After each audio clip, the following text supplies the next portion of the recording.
प्रश्न आपंकर प्रश्न होउची जदि जड़े ओबीसी प्रार्थी बयस सीमा छाड़ सुविधा नहीं आवेदन करुछंती तेबे तांको मार्क जनरल कटअफ ठारू अधिक थिले से जनरल पदवी पाई परिवे कि तो आप क्वेश्चन उत्तर नहीं कि मुझे आसी जाइए जब गोटे ओबीसी पिला तार एज सरी जाइए सी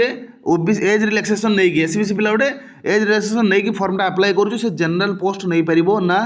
नहीं ओके। तो स्वागत करुँची आम YouTube channel mission government job को समस्त ओडिशार भाई भौणी मानू बहुत पिलांकर कमेंट थिला कि यार ओबीसी बाहर बाहर बाहर तो एज पलैला 32 ऑलरेडी आमर क्रॉस करी गलानी जदि बा आमर एसबीसी अच्छी आम 5 वर्ष रिलैक्सेशन पाइबा गवर्नमेंट रूल अनुसार ये अच्छी कौन एससी एसटी आउ एसबीसी पिला माने 5 वर्ष रिलैक्सेशन पाइबे फॉर्म इलिजिबल करी अच्छी तो 37 वर्ष 32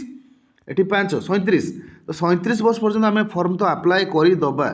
ठीक अच्छे बहुत भल 37 वर्ष तो माने पिला अच्छा 37 वर्ष भितर बट आम जो एससीबीसी 7टा बाहर इलेक्ट्रिकाल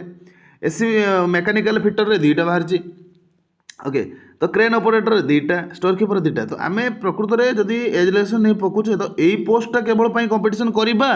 ना यूआर पोस्ट भी आम पाई पारिबा यही क्वेश्चन पिलांकर डाउट बहुत अच्छी मत फोन भी बहुत पिला करुँच एंड तांकर कमेंट भी आसुच्छी तो आज नहीं आसी आपर ये डाउट्र क्लीयर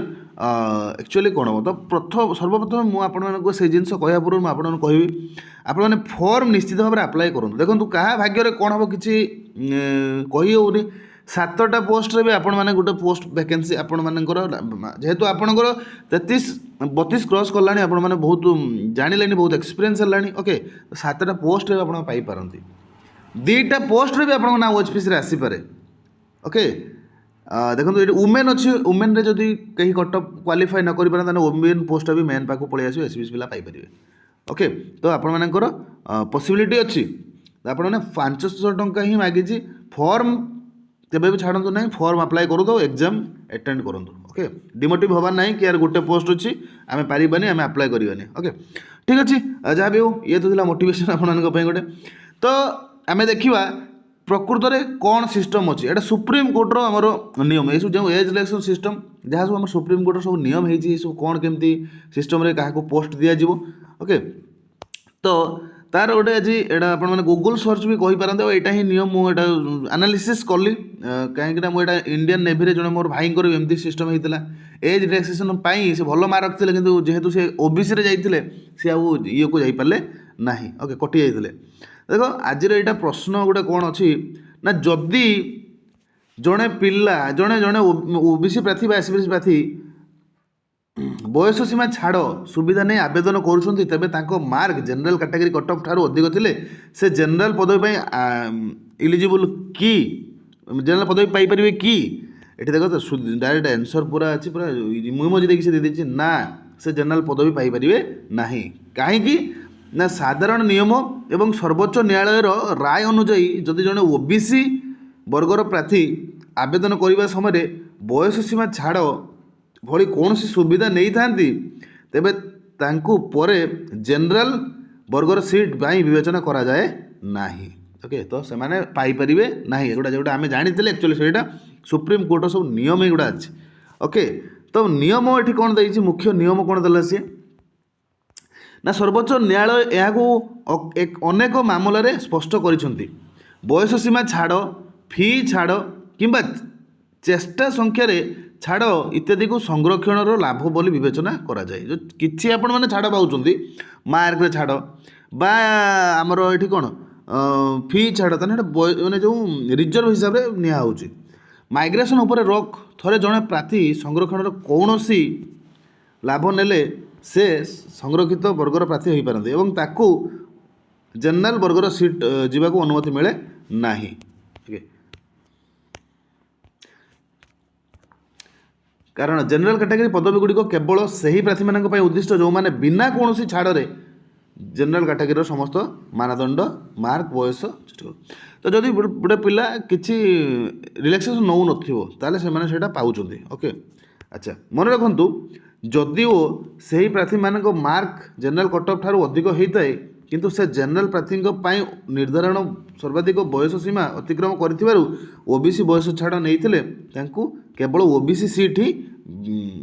विचार विचार कर तो आप केवल ओबीसी सीट ही पाइपर जदि एज कंप्लीट हो जाई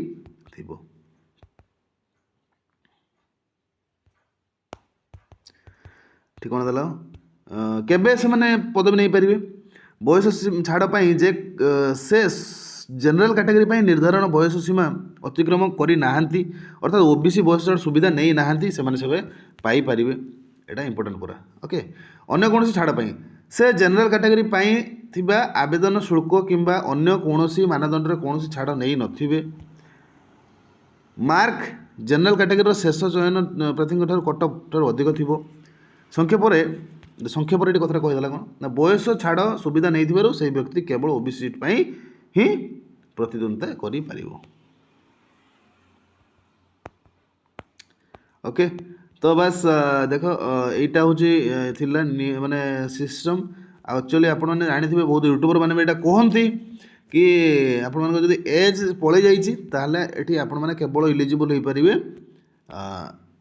रिजर्व सीट पाई ओके 7टा अच्छी 7टा आप कंपटीशन करेंगे ओके ता भितर पुणी 7टा भितर जब आपण मार्क रखुचे एससी पिला तारे ये पोस्ट नहीं जापर से सी एठी भागीदारी अच्छी ये एठी भागीदारी अच्छी ये एठी भागीदारी अच्छी ओके तो ये हूँ सिस्टम मुझे आशा करुँच ये मोर इनफॉरमेशन आप इनफॉर्मेटिव बस गोटे नॉलेज जो मान एज भी है नहीं बहुत भल से पढ़ापढ़ी करी एज जा पूर्व ही चाकरी कर अच्छी ना आगक एमती तुम मान प्रोब्लेम हो पाए ओके तो फॉर्म निश्चित भाव में आपने अप्लाई करूँ गोटे था 2टा था गोटे पोस्ट भी पिला चाकरी पाई गोटे पोस्ट भी पिला चाकरी पाई तो नेक्स्ट कौन आम कह ना आपण जो डाउट अच्छी क्वेरी अच्छी कि आपण मैंने इनफॉरमेशन आपण मैंने कमेंट करुँच कि वैकेंसी तो आसला आमको आप सिलेबस वीडियो आणतु ओके सिलेबस तो सिलेबस वीडियो मुझे निश्चित भाव में नहीं आसबि एंड सबू ट्रेड्र सबू पोस्ट क्वेश्चन मो पारे अवेलेबल अच्छी मुझे सेयार करी धीरे धीरे मुझे दूसरी बस व्यस्त भी हबार ना कि फटाफट सब जिन रखिकी पढ़ी हो इलेक्ट्रिकल ट्रेन क्वेश्चन भी सेयार करी मेकानिकल ट्रेन क्वेश्चन सेयार करी वेल्डर ट्रेन भी क्वेश्चन सेयार करी क्रेन ऑपरेटर क्वेश्चन भी सेयार करी आउ स्टोर कीपर भी क्वेश्चन सेयार करी ओके तो ऑलरेडी मुझे जिन सब आगुरी देती पे ओके तो सब जिन मतलब कलेक्ट करने समय लगुच तो निश्चित भाव में 2 ରୁ 3 दिन भितर सब जिन नहीं आसो ओके तो आपको क्या क्वेश्चन दरकार क्या सिलेबस दरकार निश्चित भाव में कमेंट करूँ ओके थैंक यू मु आशा करुँची वीडियो इनफॉर्मेटिव थी वीडियो को अधिक शेयर करूँ वीडियो को अधिक शेयर करूँ लाइक करूँ कमेंट करूँ ओके निश्चित भाव में आपको कमेंटर उत्तर देवी thank you for watching video stay happy bye bye.